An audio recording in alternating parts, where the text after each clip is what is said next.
Hello bachcho, let's read the question. The color of colloidal solution depends upon size and shape of the soil particles. In this question, the key concept is colloidal solution.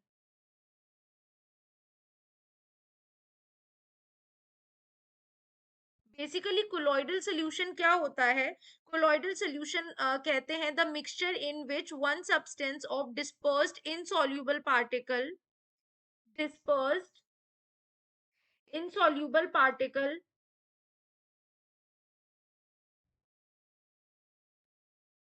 particle is suspended throughout the other substance. Throughout the other substance.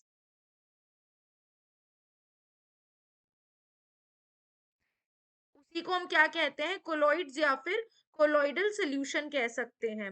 Now basically अब question में हमसे पूछा गया है the colour of colloidal solution depends upon shape and size of sol particle.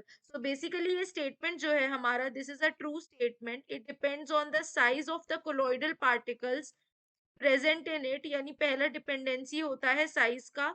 जितने बड़े particle होंगे वो अब्सॉर्ब करेंगे the lighter of longer wavelength, light of the longer wavelength. यानी कि अगर साइज बड़ा है, दैट इज लार्ज है, तो क्या करेंगे वो?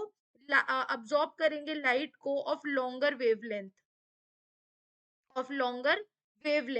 तो ट्रांसमिट करते हैं लाइट को ऑफ द शॉर्टर वेवलेंथ. और ट्रांसमिट कैसी लाइट को करते हैं? शॉर्टर वेवलेंथ की. जैसे कि हम ले लें सिल्वर के जो पार्टिकल्स होते हैं उनका साइज होता है 150 नैनोमीटर, तो वो वॉयलेट अपीयर करते हैं. लेकिन अगर पार्टिकल का साइज 60 नैनोमीटर है तो फिर वो उस कंडीशन में कैसे अपीयर करते हैं? Orange yellow. Orange yellow. तो यानी कि जो हमारा स्टेटमेंट दिया हुआ है वो स्टेटमेंट हमारा ट्रू स्टेटमेंट है.